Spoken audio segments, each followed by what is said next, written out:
Volume 2, Chapter 10, Labyrinth of Demon, Part 3. Sato's here, the weak person who yearns for the sun so much. Sato. Although dungeon is fine if it's in a game. Fighting insect, frog, insect, snake, in a wet, damp basement is getting tiring. We've passed 6 rooms since then, but we didn't encounter any more living humans. We came across several corpses though. Master, the magic core recovery is complete. Alright, let's take a break. Lisa and the others are passing the water bottle around after drinking for a mouthful. Before I knew it, the way they call me have changed from Dana-sama to Goshujin-sama. Since it seems easier for them to use that, I'll leave it alone. Lisa drops the water bottle. Water is spilling from the fallen bottle. I'm very sorry, Master. Lisa desperately picks up the water bottle. Her hands seem to be unsteady. Come to think of it, Pochi's and Tama's throwing accuracies were bad on the battle earlier too. Are you tired? I'm very sorry. I wasted the important water. Please punish me in any way. You're exaggerating. No, Lisa seems to seriously think that. Lisa, we can just obtain more water. Rather than that, is your body okay? I'm sorry. I feel heavy since earlier. I tried to move my limbs, but they won't budge. Pochi and Tama drink the water while lying on the ground looking lifeless. Confirming their status, there doesn't seem to be any abnormality. They're probably tired. Okay, the break is cancelled. Let's take a full rest instead. I lift Pochi and Tama in my arms and drink them the water. I distribute sweet potato fries to the 3. The 3 look very sleepy, but maybe because they're hungry, they have some vigor left to keep eating. After you finish your meal, sleep for 3 hours. Pochi and Tama sleep with my legs as pillows. Lisa shyly curled up into a ball a bit further away. When the 3 fast asleep, I observe their status. Their attribute values are increasing by 1 every 10 minutes, getting back to its original values. 2 hours after the rest, the grayed out skills turned white. Speaking of skills, if the 3 leveled up, then their skills would increase, right? They don't get skills just by doing something? Apparently, the improvement from level up is applied after you sleep. This is totally like the masterpiece from the Labyrinth's classic. It's scary to age if you're not on the stable. We broke through 3 more rooms after that. The limit before we need to rest was about 3 level ups based on earlier. We should rest after breaking through 2 more rooms. Stop!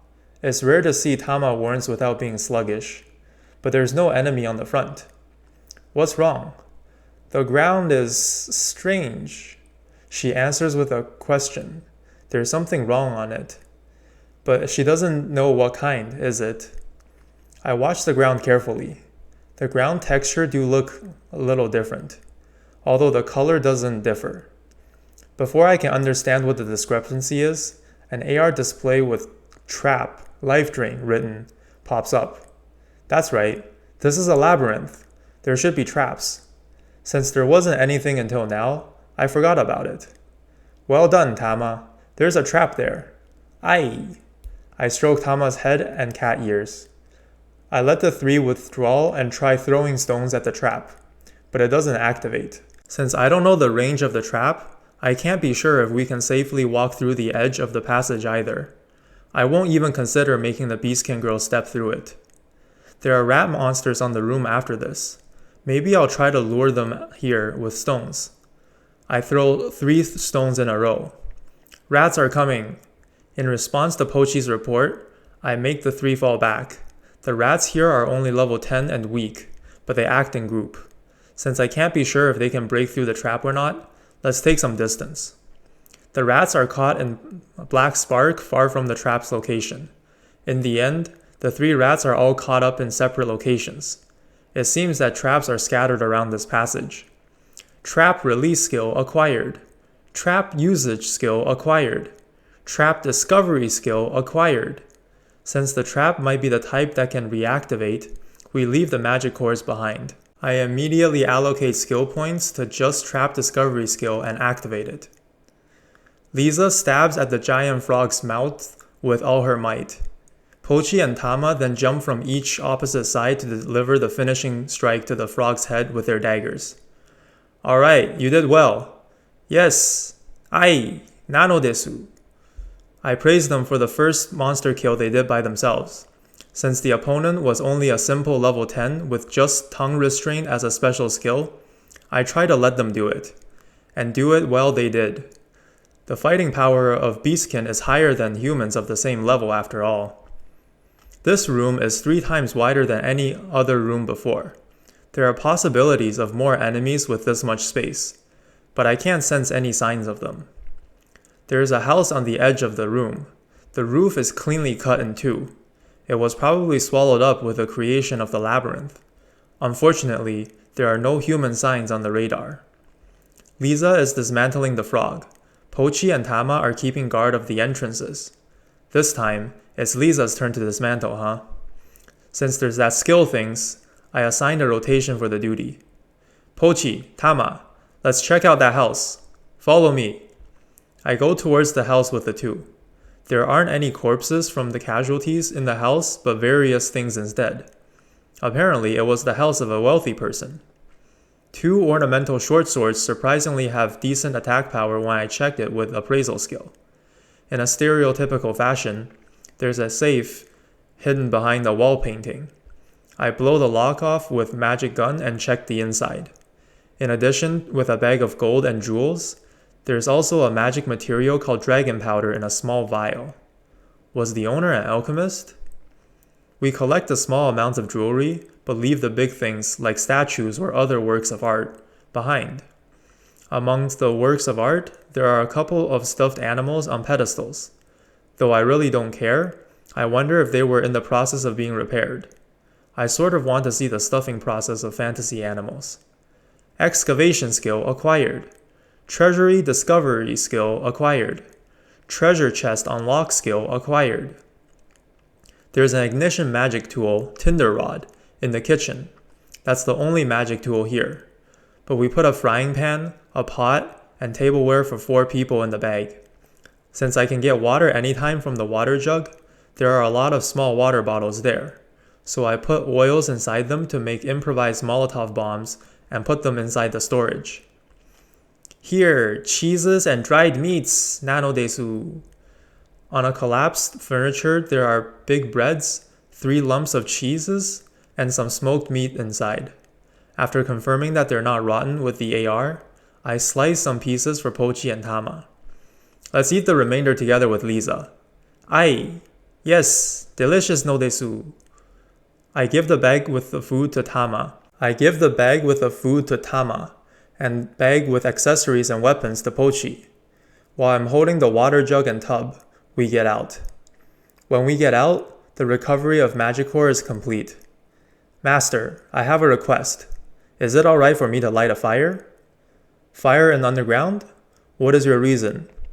Lisa falters for a bit. Well, I want to eat the frog's meat. I'm sorry. You don't need to apologize. But is that safe to eat? Yes, it's fine. I've dismantled and eat the frog from the same family a long time ago. There are internal organs with poison, but if we avoid it, it's alright.